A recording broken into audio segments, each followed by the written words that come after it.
live on DSTV channel 421, GoTV channel 125. This is Joy News Prime with me, Samuel Kojo Brace. Now, in our headlines, this good for oil was not to get cheap oil, but to deal with pressure on the foreign exchange. Energy Ministry clarifies as he answers questions on the deal in Parliament. We have details as former Minority Leader insists gold for oil deal should qualify as a financial agreement that should have come before Parliament. Now, also, opposition NDC insists MP-elect James Dachi will not get a fair trial if his criminal case is heard on a daily basis. Meanwhile, his swearing in as MP will delay a bit with EC yet to confirm his election to Parliament. And in our Flat of Trauma series, we focus on Odoko, where residents say they dread the rains. Meanwhile, Works and Housing Minister stresses that government has a comprehensive plan to deal with flooding in Accra.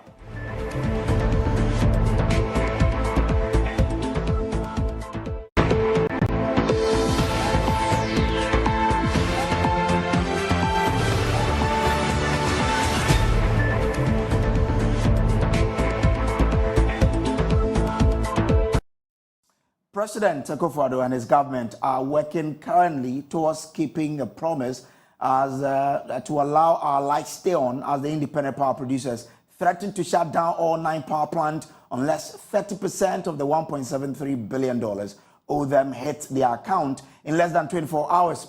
Even though the Electricity Company of Ghana, which has been leading behind the scenes talks with the IPPs, is confident that the light will not go off. But Joy News is learning that the chamber has sent a memo to all members to prepare to shut down their plant on July 1, 2023 if the debt owed them are not paid by the government. Will there be a deal as government meets the IPPs? We wait to see. Right now, though, let's bring you a breakdown of the energy situation in Ghana today and the impact a withdrawal by the IPPs will have on the power supply to your home.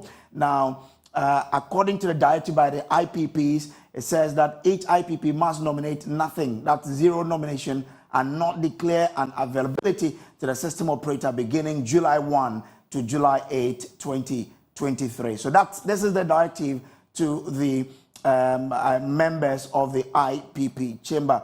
However, if we're looking at the IPPs and the impact they have on you, we owe them $2 billion, out of which, the energy sector has a $2 billion debt, out of which the IPPs are owed $1.7 billion. This is what government is negotiating. Now, out of that, if we're talking about plants, we have a total number of 9 plants in this country, with 6 of them operating now, 3 have shut down. Now, so this is the number of plants that is existing. So in terms of capacity, what do we have? We have 4,132 megawatts of installed capacity, of which hydro component makes up 38%, with 61% of it being thermal component, and less than 1 being coming from solar. Now, we have, for generational capacity, we have 2,051 gigawatt power per hour, and then we consume out of that 18,067 gigawatt per hour. This is coming from Gridco and ECG. But the Executive Director of the Kumasi Institute of Technology and Environment, KITE, and Commissioner of the PRC, Ishmael Ejekumhene, wants the IPPs to be measured in their demand. Without the IPPs, we don't have enough on our own. BRA's assets will not be enough to meet our demand, so we need them. So if they shut off their plants, it means that we're going back to Doomsor. And what was Doomsor? Doomsor was as a result of lack of generation, okay? We didn't have enough to meet our demand. Okay. So if somebody says that I've shut my plans down because you owe me and the lights go up, it's also Doomsor in disguise. So I just want to believe that a solution will be found. I'm quite optimistic and I hope a solution will be found. I also would like to plead with the IPPs. I don't know where they're going to find $500 million within if they have it. I believe, $500 million US is a lot of money. It's almost like saying that give us everything that we got from IMF and before we continue to give you power. I think that there's been a long relationship And I believe that they should be able to but tell the thing them is that they also need liquid to stay afloat. They are in business. If without the liquid, they cannot continue producing, and that's why it's important that government pays for whatever it takes. Oh, you please don't misunderstand me. I mean, they've even tried by not demanding 100% and say they need 30%. Okay, because that's what they're entitled to. They've actually produced, you have received the invoices, it's been okay that you owe me that much. I mean, elsewhere, proper business practices, they will turn off the plugs. Okay. But really, when you have a country that is just coming out from an IMF program or just gotten an IMF program where even we are unable to even pay bondholders their money, we must be in some crisis, okay? So I think they may probably have to use that as a basis, but I mean, that's entirely their decision. Okay. But I'm happy they are talking, okay? Because last week they told us that they hadn't had any meeting with the government, but now that they are talking, I believe something positive will come out of it. Still staying with the energy sector, the Energy Ministry says the much talked about gold for oil deal is not to get cheap oil prices, but to reduce the pressure on Ghana's foreign exchange. Some minority MPs have said the deal has not done anything to bring down the cost of fuel. Answering questions on the floor of the House, Deputy Energy Minister William Orekoedu said the focus is not so much on getting cheap oil.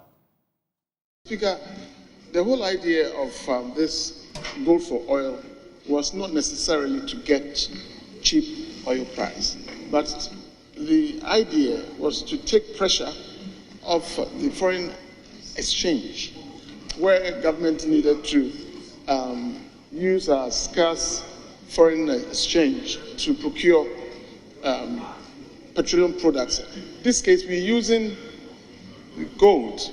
We're using cedis to buy gold and then use the gold to exchange for petroleum products. So it's not, the purpose was not originally to get necessarily cheap price. Our former minority leader Haruna Idrisu says by virtue of Article 1815 of the Constitution, the gold for oil deal is an international financial transaction which must come before Parliament. The minister in his answer states that Ghana's gold for oil contract agreements are between the Bulk Oil Storage and Transportation Company Limited, BOST.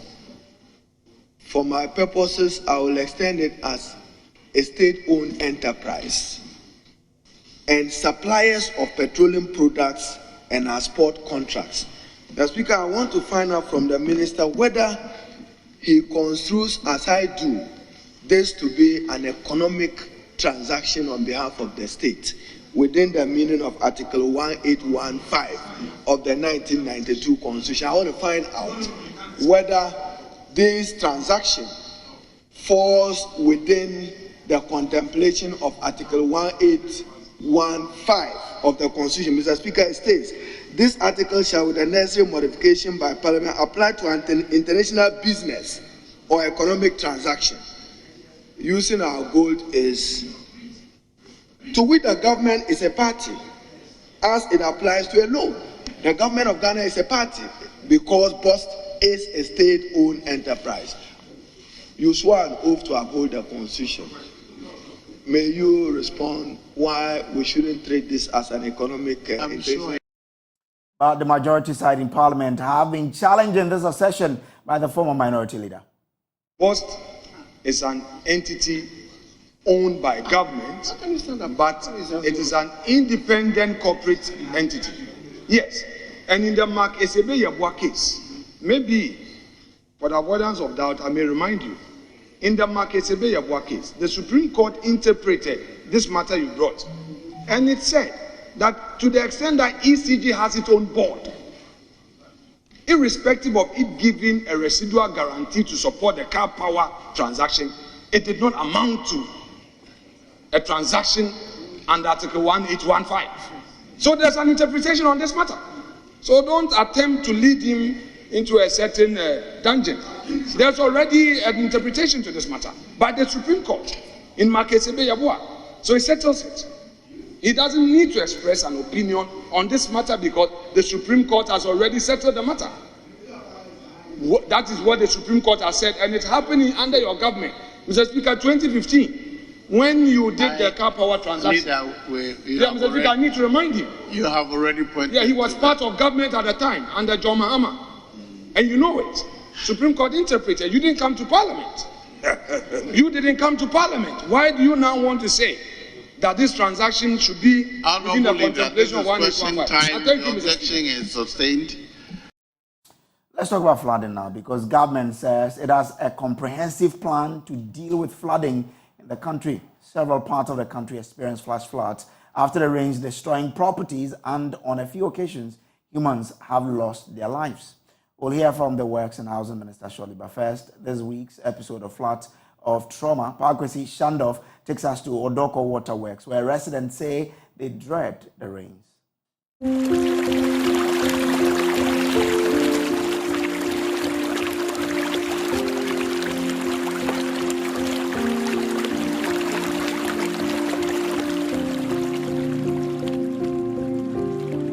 These are not haunted houses, neither are they buildings in rural communities. For the records, they are homes at Odoko, an area in the Blakemore North constituency in the capital, Accra. But over the years, due to the persistent floods, these structures have lost their glow, with their heights ebbing into the ground. In June and July, roughly 30 homes basically sit in water. Residents therefore find it difficult to even access their rooms, forcing some of them to abandon their rooms and only return when the rainy season ends. Ahaka observed over the years that lack of rapid development in the area and virtually no drainage system forces running water into their homes. Those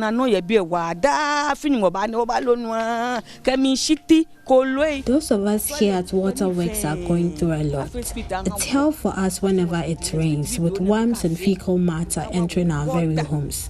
All we need is an effective drainage system to resolve the crisis.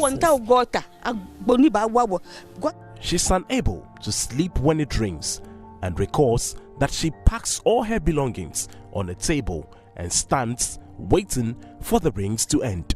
Even her shop floods.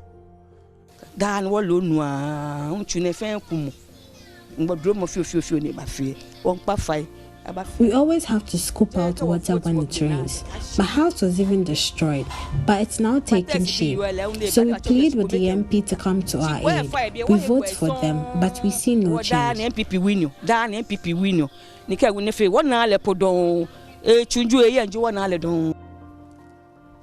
Naja Saki and Juliana Ankra recount that they always dread torrential rain.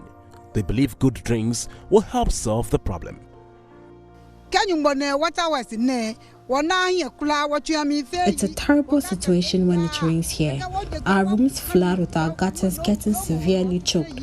So we plead with the authorities to rush to our aid. The NPP is complacent here because they believe even if they make a dog contest the seat, it will win. So they are not motivated to initiate any development for us. The situation has existed for decades. Some locals who have been in the area since 1999 say the torrential rains have never been their friend. While others in neighboring areas enjoy the beauty of the rains, residents at Odoko Waterworks lament in grief and helplessness. Our assemblyman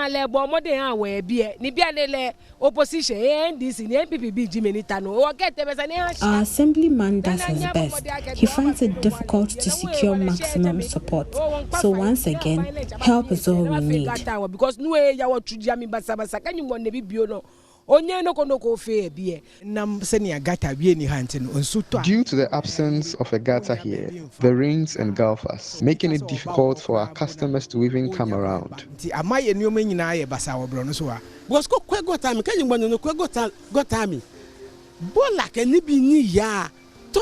When it rains, the fecal matter alone is more than the rubbish. But more importantly, the drainage systems here have been poor for over 20 years. So help is all we need, plus good toilet facilities.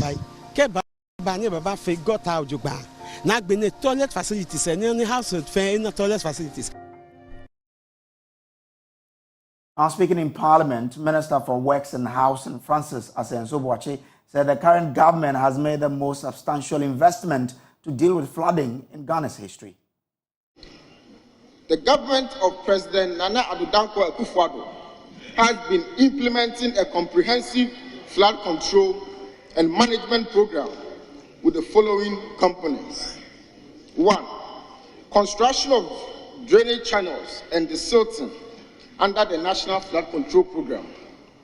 Regular monitoring of flood-prone areas to assess our preparedness and educate the public via multiple media channels on flood prevention practices.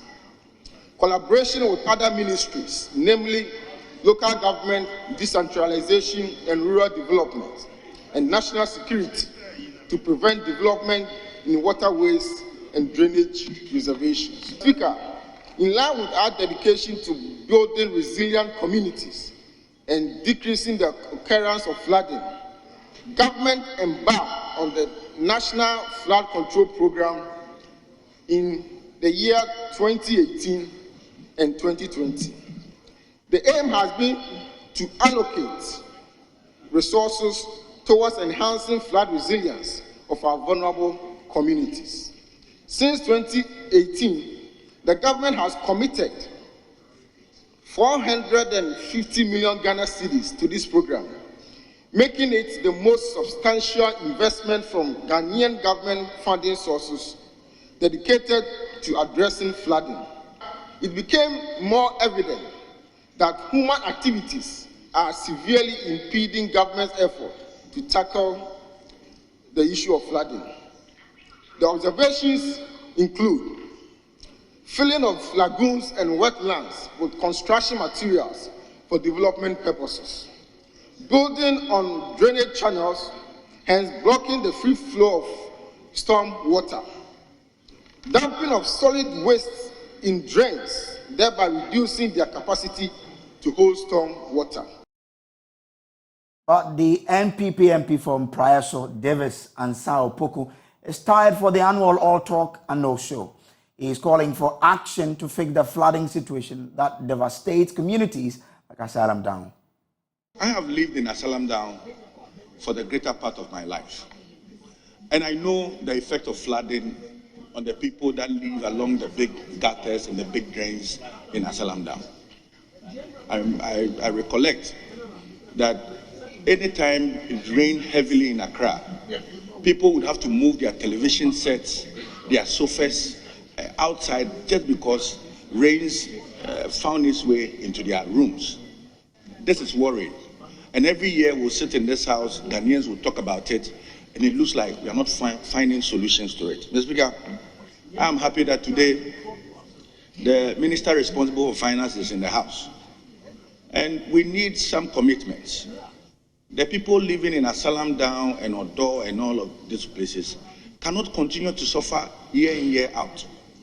We cannot come here and be sympathizing with them and virtually do nothing about it when the rains have stopped. Dredging the Odo should not be an event. We should not only dredge the Odo when it's about to rain. It should be an all-year plan, a program that will dredge the Odo every year, every time. And that is why I supported the establishment of the authority. On his part, Member of Parliament's Works and Housing Committee, Emmanuel Kwesi Bejra, says despite the talk and assurance, government has failed to make the requisite investment to deal with the situation. You put your money to where your mouth is.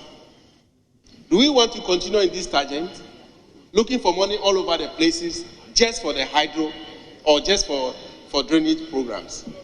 What about other equally important activities that we need money for? It is true that we passed the hydro bill. When we were passing the bill, we suggested that funds allocated to sanitation in our levy, part of it should be allocated for this. but it was shut down. Today, we are looking for money. 10 years ago, I was in this house when we passed the garage, World Bank funding for garage. Today, we are told that the consultant has not even finished their work. If you look at the 2023 budget, the consultant is still, they are now doing procurement for consultancy to the design. I mean, how can we be doing this to ourselves? 10 years ago, that this project was awarded in this house, we agreed for World Bank funding for this project. And still, we are talking about consultancy doing design. When this project should have been completed, we have not done even the retention ponds yet. And we want drainage in Accra to just vanish in a night. It will not happen. It takes proper planning. So I want to plead with the Minister for Finance that we need the money for the drainage work. As of last year, how much was Minister of Works and Housing was allocated? The money that was allocated, only 40% was released. So you go to Brekusu and other places, and even the coastal protection has not been completed because money has not been released. And today you go to Keta area, the whole place is flooded. So how long can we continue, looking at only the flooding, and even that flooding, we don't have money for it? Mr. Speaker, with these few words, I want to plead with the minister. Please, let's put money where our mouths belong. Let's look for all the money and then hand it over to Minister for Works and Housing to finish our drainage project so that people will stop dying. Let's still stay in Parliament because newly elected Member of Parliament for Asen North constituency, James Jachikwason, will have to wait for at least another day to be sworn in as Member of Parliament. The Electoral Commission, according to Joy News sources, is yet to confirm his election to Parliament. The MP-elect did not show up in Parliament today as he had to attend to court for his criminal trial. Parliamentary Affairs correspondent Kweku Asante now reports. NDC MPs came to Parliament today clad in white to celebrate the victory of James Jachikwason. James Kwason entered the 8th Parliament in January 2021, but has had his election annulled by the High Court or the Supreme Court following suit. Joy News understands all that is left for James Kwason to take his seat in the chamber is an official confirmation of his election from the Electoral Commission to Parliament to pave way for his swearing in. The expectation is that his needed confirmation from the EC will come in before Parliament sits on Friday.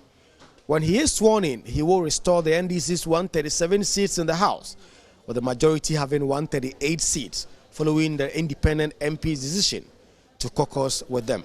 Some NDC MPs have expressed frustration that the Electoral Commission has not been able to speedily send that instrument of election to the Speaker of Parliament to enable James Jachikwason to be sworn in. But their colleagues on the NPP side who have been speaking to me of the record say that yesterday was a holiday, and indeed the EC could not have gone to office to process that, bearing in mind that the election of James Jachikwason was concluded deep into Tuesday night. When James Jachikwason is sworn in eventually, either tomorrow or early next week, that will restore parity in Parliament, with both sides getting 137, and the difference being that independent MP who is caucusing with the majority side. Indeed, with this, the business in the House is set to be on tenterhooks again, when the majority side will be called upon to bring all its members before they can get any business through. Reporting for Joy News, Kweku Asante, Parliament House, Accra. Oh, the opposition NDC says its MP-elect for Asen North, James Jachikwason, will not get a fair trial if his case is heard on a daily basis. The court last week affirmed its order of holding the trial daily starting July 4. Lawyers for Mr. Kwason, however, say the court ignored prejudicial comment made by the Attorney General in arriving at its conclusion. Legal Affairs correspondent Joseph Akable reports was in court when July 4 was announced as a day for legal argument on whether the trial should be put on hold. Lawyers for Mr. Kwason are asking that the court puts the trial on hold. They have concerns with the order that was issued by the court that the trial will be heard on a daily basis. The court could not hear that application today because of concerns that had been raised. The process that had been filed, the court did indicate that it has not received the full complement of the documents, and so it adjourned proceedings to July 4 for that application to be moved. But for the National Democratic Congress, they have serious concerns about the issues that have been raised in those documents, especially comments that they claim the president made, suggesting that James Gyakye Quayson may end up in prison prior to Tuesday's election. If you read the application for stay of proceedings and even the notice of appeal, you realize that lawyers for Honorable Quayson are raising very serious issues bordering on prejudicial and irresponsible comments that have been made by no less a person than the President of the Republic of Ghana, who is the appointer of the trial judge presiding over the case. The lawyers for Honorable Quayson have also cited prejudicial comments by the Attorney General and Minister for Justice and other leading members of the New Patriotic Party. I'm sure those of you in the media are very much aware of some of these irresponsible and prejudicial comments, which suggest that our friends in government have a certain predetermined outcome in their mind, which they are working at. And therefore, it is important for the trial to proceed in a manner that assures the accused and his lawyers that he will get a fair trial. Yes, justice delayed is justice denied, but justice hurried is also justice buried. There are serious issues about the testimony of the first witness that the accused has called, that lawyers for the accused will require ample time to cross-examine. And it is totally unacceptable, in our opinion, for her ladyship to say that the cross-examination should be done on a daily basis and should be restricted to certain, limited time periods. We don't think that affords the accused, the re-elected member of Parliament for Asenov, a fair hearing. And that is why we are raising all these issues. And if you read the application for stay of proceedings, lawyer Chachuchi Kata, we cite similar comments which were made about lawyer Chachuchi Kata when he was being prosecuted, or if you like, persecuted in similar fashion. At the time, the President of the Republic was the Attorney General and Minister of Justice in the early 2000s. And these were some of the comments they made. And the issues were not addressed. At the end of the day, judgment was given in the matter when the accused did not even know that judgment was going to be given in the matter. His lawyers were not present and all that. It is that kind of kangaroo trial, that kind of, biased trial where things are hurried at the expense of the constitutionally guaranteed rights of accused persons that lawyers for Honorable Quayson are trying to avoid, for which reason they have filed this appeal challenging the ruling of the trial judge, and pending the determination of that matter, have filed the stay of proceedings. We are looking forward to having the opportunity on the 4th of July to move the application formally, and it is our hope that the judge will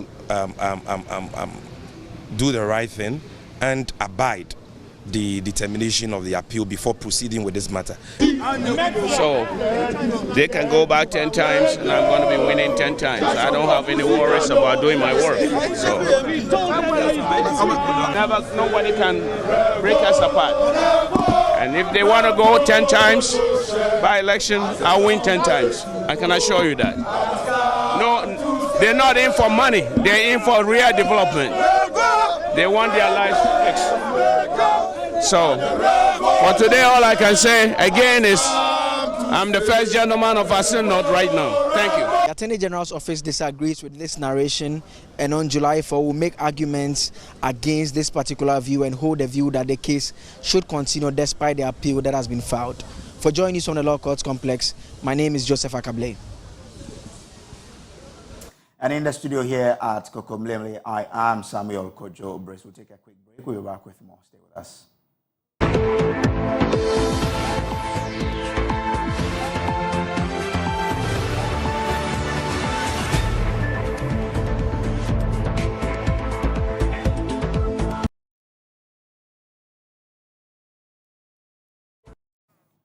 Welcome back from the break. Now, the Tanker Drivers Union have suspended their strike action, which threatened the nationwide fuel shortage by Friday.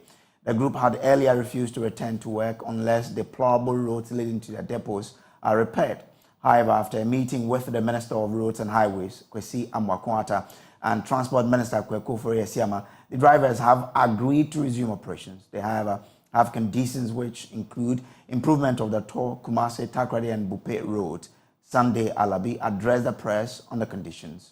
With the two ministers, Road and Highways and Transport, and in the further consultation with their members, with our members, the union has decided to suspend strike by midnight today, 29th June 2023, based on the following conditions.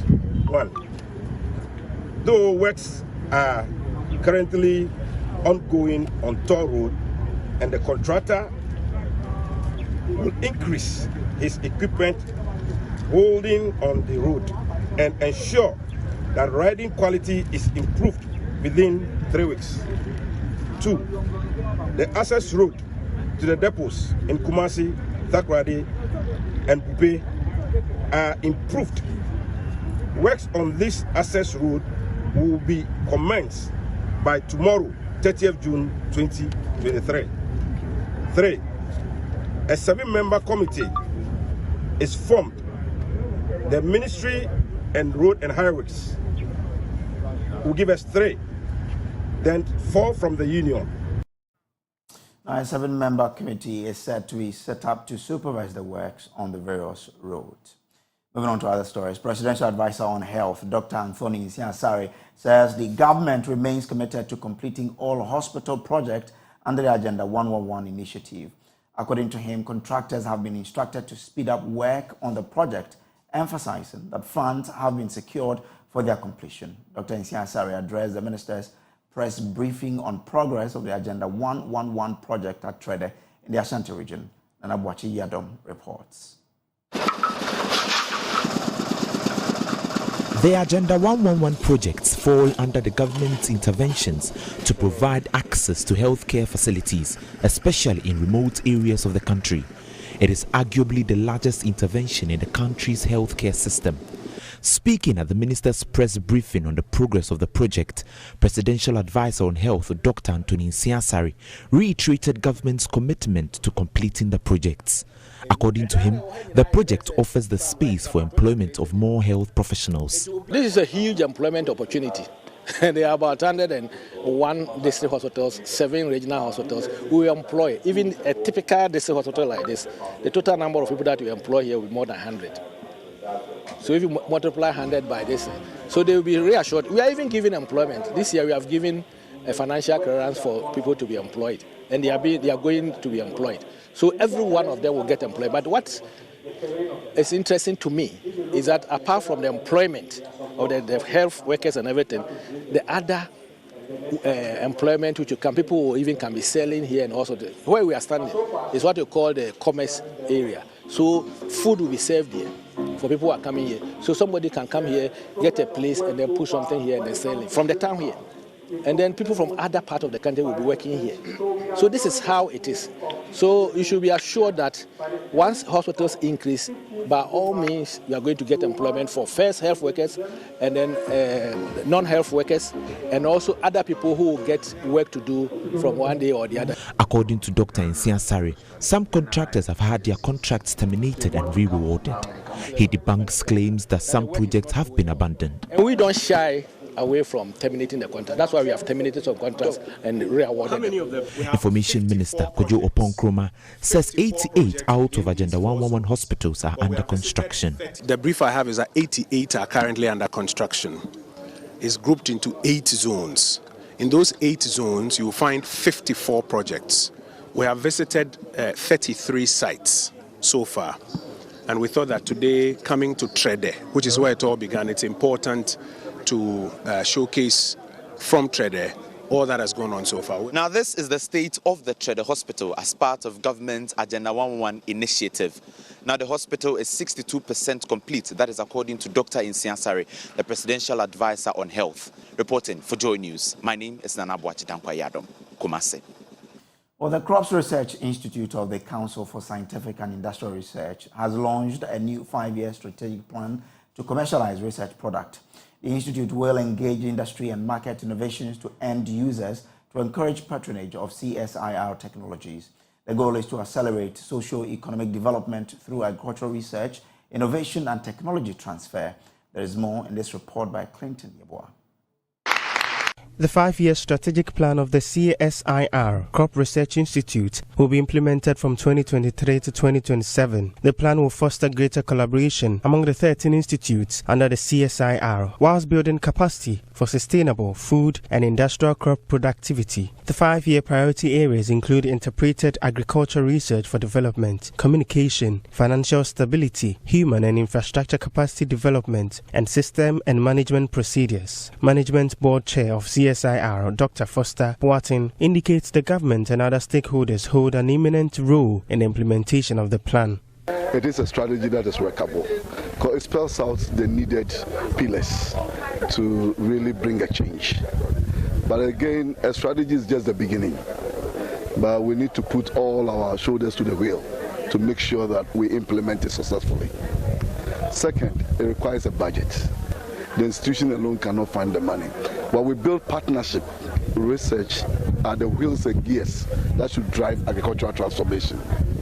And for me, as a country, we have to be deliberate and intentional to put our money where our mouths are. Because our farmers need the required materials that command genetic advantage so that we become competitive. And so therefore, as a government, we need to make it a conscious effort to put money into it. And as I said, we also would like to talk to our development partners who are also interested to see Ghana develop its agriculture so that they can put money into research. So that's the way we are going to do it. Director of CSIR Crop Research Institute, Professor Moses Mochia, indicated the Strategic Plan Implementation Committee will ensure the effective and successful outcome. We work with MOFA all right, but we make sure that this time around we go far ahead of that and then make sure that other private enterprise come in so they take it up and market it. All the staff has to wake up and help us with the implementation. So that is why we have adored new implementation committee. So with this, I'm not envisaging any problems at all. The committee members are well resourced and then they know what it entails. So they will go out and then preach the good gospel about the strategic plan. Dr. Maxwell Asante is the Deputy Director of CSIR Crop Research Institute. He chairs the implementation committee. We will subdivide this strategic plan into various activities and outputs, and every division will be given clear activities with the corresponding output for the year, so that we will approach it that way. We'll break everything down. We have to carry everybody along, from the least person in the field to the director. So now that this strategic plan has been launched, we'll go back to our people and bring everybody on board. Reporting for Joy News, Clinton Yeboah. The current economic hardship has vindicated late Vice President Emisa Arthur and his decision not to answer 170 questions posed to him by now VP Dr. Mahamudu Bawumia has exposed the incompetence of the NPP government. This is how wife of former Vice President Matilda Emisa Arthur has chosen to react to Ghana's current economic situation. Speaking in a yet to the aired PM personality profile, she said history has proven that managing the economy is not by theory. My husband, for 15 years, was Deputy Minister of Finance. For 6 years, was Governor of the Central Bank. For 5 years, was the Vice President. While he did all those jobs, nobody imputed any corrupt thing to his name. And you see, if you are truthful in life, and you are honest in life, and you do everything to the best of your knowledge, to be vindicated. The 170 questions my husband was given to answer, he said he won't answer because being a vice president, ruling a country was not theory. Hasn't history proven us that my husband was right? You know, sometimes it's best to keep quiet. Sometimes it's best to work and let you see what you are doing, than to stand at the rooftop and shout. And stop those bickering and trying to play somebody down to another party. It doesn't help anything. In the end, you are exposed and you are a suicide. Now, head of internal medicine at Ho Teaching Hospital, Dr. Yao Asante Awoku, is calling on private and corporate entities to come to support the hospital as they seek to expand to meet the need of their teeming patient. He made the call when the Latex Foam Company Limited handed over 50 mattresses to the hospital. Latex Foam is one of the country's leading manufacturers of foam products. As part of their corporate social responsibility, the company handed over mattresses worth over 26,000 to the Ho Teaching Hospital. The donation is aimed at supporting the hospital's efforts of expanding to meet the needs of their ever-growing attendees. Public Relations Officer for Latex Foam, Gifty Ekrecha Apia, who handed the mattress to the hospital authorities, is hopeful the donation will go a long way to improve the work of the hospital. We are presenting 50 pieces of medium-high density mattresses to Ho Teaching Hospital upon the requests they brought to us, requesting these items. For us, the fact that we have a social responsibility agenda bordering on health, sports, and some other social lines, we thought it wise that it was falling right within the frame. And so it's important for us to do this just so that we can help the region as it is. We know that the teaching hospital has been upgraded recently, and it's actually there to help support the university in the area, and so we're glad that we're able to give them these items to help with their work. Head of Internal Medicine at the hospital, Dr. Yao Asante Awoku, who received the items on behalf of the hospital, expressed gratitude to the company and also called for more support from individuals and corporate organizations to help meet the hospital's needs. We are really grateful that they responded promptly to our request. We asked for some mattresses so that we can expand patient care, we can expand admission, we'll be able to take care of more people. As you know, the Ho Teaching Hospital is the only teaching hospital serving the Volta region, the OT region, and part of the Eastern region. And there's a lot of pressure. There's the need for actually expansion. So this is actually going to go a long way to support patient care at the Ho Teaching Hospital. For me, I know healthcare is a shared responsibility, and this is what Latex Foam has actually demonstrated today, to support healthcare when it comes to Ho Teaching Hospital. We want to ask other partners, be it private or state, to support us when we come to them. We'll be coming to most places to ask for some help to help our teaching hospital grow as well. Prince Kwame Kudiger's report read to you.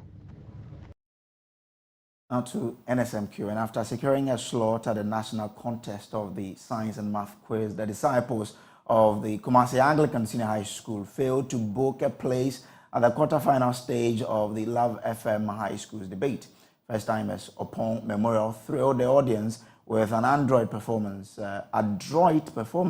on the motion Publish Properties, a state of public officials to check corruption to win the contest. Love FM's Nabuachi Yadom caught up with the accelerated winners after the contest.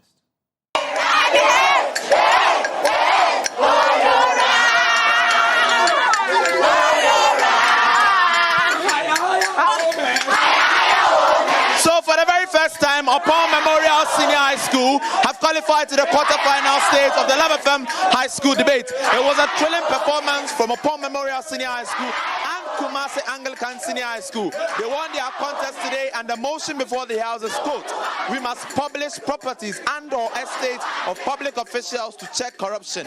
Today, Upon Memorial Senior High School have won the contest for the very first time, and they are proceeding to the quarterfinal stage of the Love FM High School debate. I have the debaters here with me, and I'll find out from this particular gentleman who debated for Upon Memorial Senior High School. How was the contest for you in the first place? The contest wasn't a tough one because we've already prepared, and with our preparation, we knew we were going to win. Oh, that was a beautiful performance out there. But were you expecting to kick out Kumasi Anglican Senior High School? Yes, Anglican has never been our target. Our target is to go high. So this success is not our end point. We are seeking to take the trophy this time. But that was an adroit performance, I must admit. Let me come to you. Going to the next stage, the quarterfinals. Are you prepared for the quarterfinal stage? Are you ready to meet the other schools in the quarterfinal stage? Yes, through hard work and determination upon Memorial Senior School, we are ready and we don't fear any school. We are ready to win this competition. So they should take us very serious. We are not even at the semi-finals yet, but I want to know, do you believe that you can win the 5th edition of the Love FM High School Debate? Yes, it's possible because looking at hard work, we are working very hard to win this competition, and surely we are winning the competition. Okay, so let me come back to you. What will be the final warning you sign to every single school in the quarterfinal stage? Okay, I will tell them not to belittle us, because the fact that rose smells better than tomatoes doesn't make rose a better stew. So they should expect much from us, and we have come to fear no food this time. All right, so every other school in the quarterfinal stage of the Love FM High School Debate, do not belittle upon Memorial Senior High School. They are coming with something exceptional, and they are willing to win the 5th edition of the Love FM High School Debate. Reporting for Joy News, my name is Zana Boachidan Kwayadam from the Christian Service University College.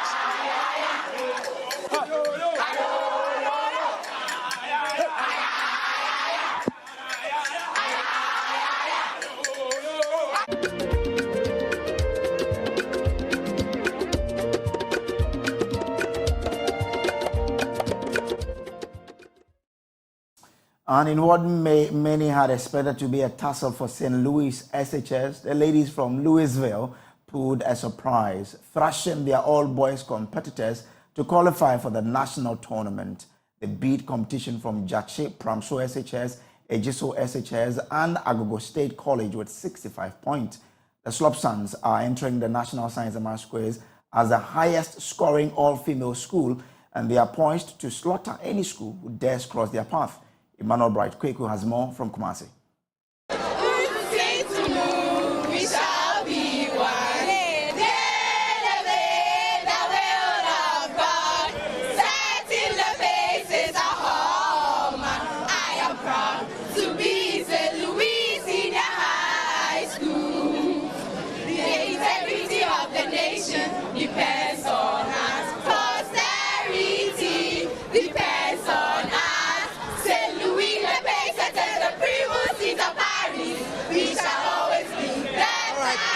These are the leaders from St. Louis Senior High School. They just qualified to the national tournament, and so far I should say they are the school or the all-female school with the highest points. They scored some 65 points as against the other female schools. Slopsons! Slopsons! If I should tell you, so far you are the best performing female schools in our qualifiers. How does this make you feel? We are very happy and we are very glad. And our victory today is a testament to the hard work and dedication of our team. Interestingly, Yasantua came here and they struggled a bit to get some points. They qualified with some 40 points. You are qualifying with 65 points. When you meet them, are you going to slay them or what? What is going to happen? What is going to happen? We will slaughter them. We will slaughter them. We will step on them. We will kill them. You will kill Yasantua? Yes. Okay. Contestants, let me find out from you. Your girls are telling me when they meet Yasantua girls, just in case at the regional championship, they are going to slaughter them, kill them, murder them, massacre them. What do you have saying? All I have to say, what they are saying is true. And it's true. It's true. And we are just going to take it one contest at a time, and surely we'll get to the top. We will do all we can to be the first females to win the NSMQ for the first time in Ghana. For the very first time? Yes. You're going to beat Wesley girls? Yes. You're going to... We will beat Wesley girls, Holy Child, Abri girls, like all girls. All girls schools? Yes. Name it. Interestingly, you have your boys at Prempeh College. They are not your boys. They are surrounding you. Are you not so scared that they will beat you when they meet you at the final? So what message? You are not scared of them at all. You are not scared. So what message do you have for them? They are standing right here. What message do you have for them? Watch out, we are coming live and colored.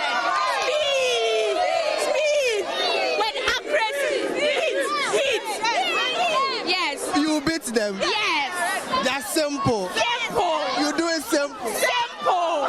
Okay, so these are the ladies from St. Louis Senior High School. They say they'll take the contest gradually and hopefully they'll beat any other contender and become the very first school, all-female school in Ghana to clinch the National Science and Math Quiz. As we know, we don't have any school, any female school getting the trophy, but they are hoping that they will get the trophy and become the first female school in Ghana to clinch the national championship. From here in Kumasi, my name is Emmanuel Brightweku. And that's how we wrap up this bulletin. There's more news on myjoyonline.com.